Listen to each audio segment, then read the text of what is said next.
Petani lidah buaya di Desa Besaki, Kecamatan Rendang, Kabupaten Karangasem, Bali, begitu bergairah. Pasalnya permintaan lidah buaya dari perusahaan yang diajak bekerja sama sangat tinggi. Bahkan mereka kewalahan memenuhi banyaknya permintaan. Salah satu petani lidah buaya di Besaki bernama Jero Mangkowidiarta mengatakan omset per tahun yang bisa ia raup mencapai 600 juta rupiah. Tanaman lidah buaya di kebunnya panen setiap 4 bulan sekali. Meskipun begitu, pengambilannya dilakukan setiap bulan oleh perusahaan yang diajak bekerja sama. Banyak sekali kisah sukses petani lidah buaya. Lidah buaya ini sangat minim sekali biaya perawatannya, sementara keuntungan yang didapat sangat besar. Budidaya tanaman lidah buaya menjadi peluang usaha yang sangat menjanjikan.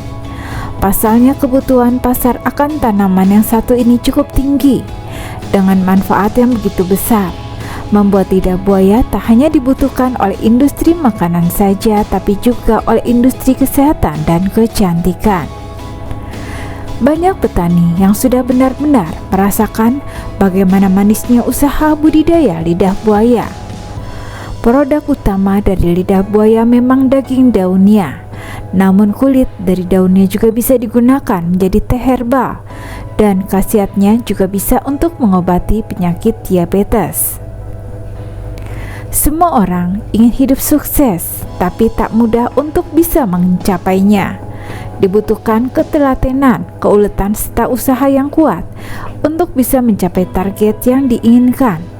Setidaknya hal itu yang dipelajari oleh Landi, seorang petani lidah buaya.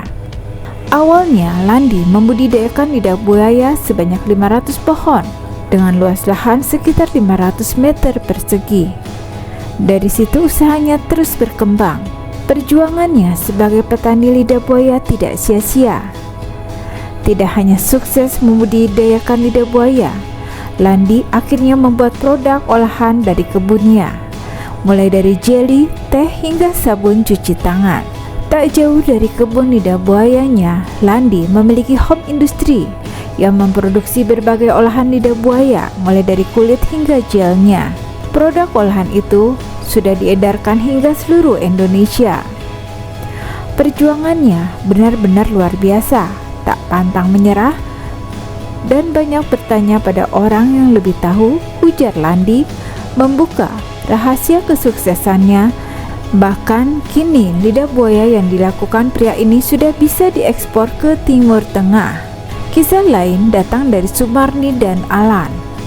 Mereka adalah warga Gunung Kidul pertama yang serius membudidayakan lidah buaya.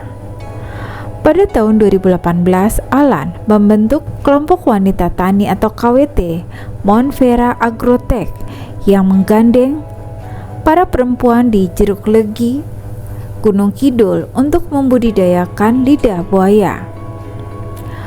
Anggota dari KWT inilah yang kemudian menjadi plasma lidah buaya hingga saat ini. Daerah Kabupaten Gunung Kidul terletak dalam zona iklim tropis dengan kondisi geografis yang didominasi oleh perbukitan karst. Gunung Kidul memiliki iklim yang kering, terutama selama musim kemarau. Masa ini ditandai dengan rendahnya curah hujan atau bahkan tak ada hujan sama sekali dalam beberapa bulan berturut-turut. Pada musim kemarau, suhu udara menjadi tinggi bahkan mencapai lebih dari 30 derajat Celcius, terutama pada siang hari. Tanah bisa menjadi kering dan retak-retak, menyebabkan tanaman dan vegetasi mengalami stres karena kekurangan air. Dan lidah buaya dinilai tahan terhadap kondisi iklim tersebut. Tanaman lidah buaya paling mudah dalam perawatan, tidak mengenal musim, bahkan hampir tak punya hama. Bahkan belalang pun tidak mau dan siput pun tidak mau. Dan jika tidak disiram setahun pun tetap hidup.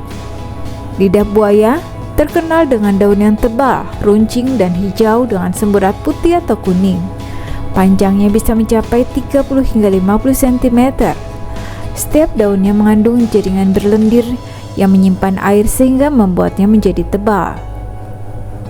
Menurut Kementerian Pertanian, di Indonesia lidah buaya awalnya ditanam dalam skala kecil di pot atau pekarangan di tahun 1980-an.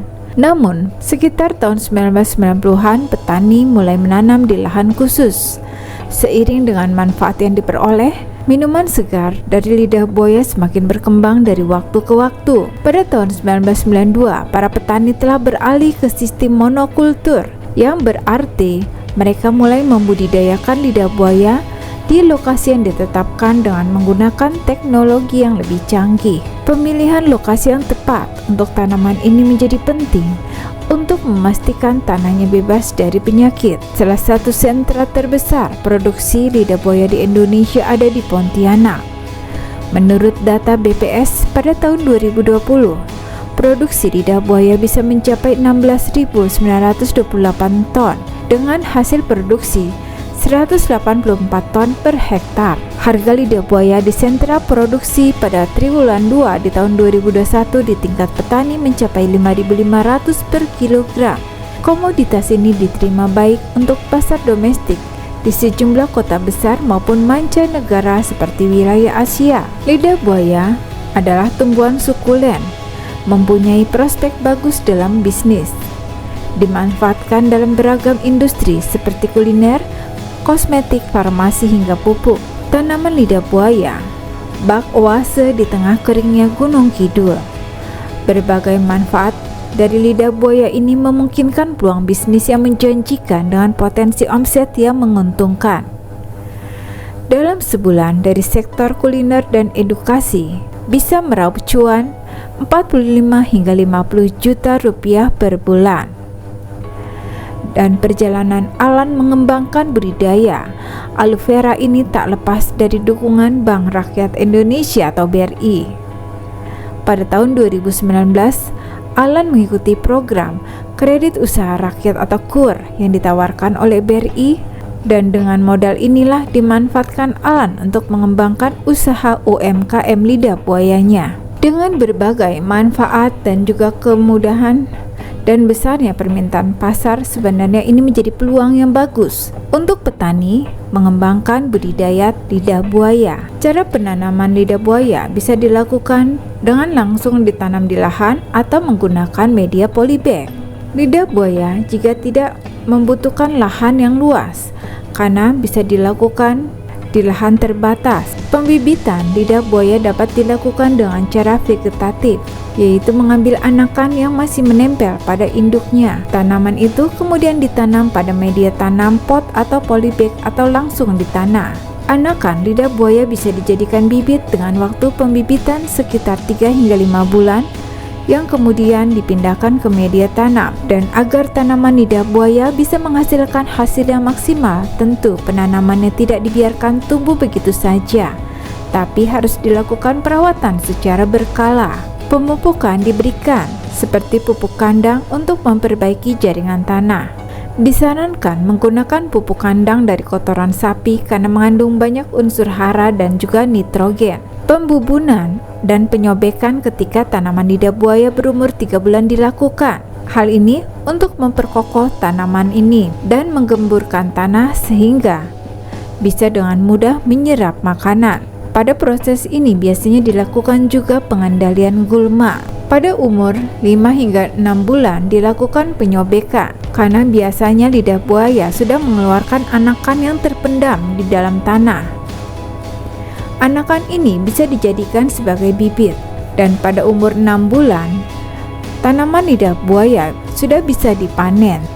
Tapi umumnya lidah buaya dipanen ketika berumur 1 tahun dan dilakukan secara terus-menerus setiap bulannya.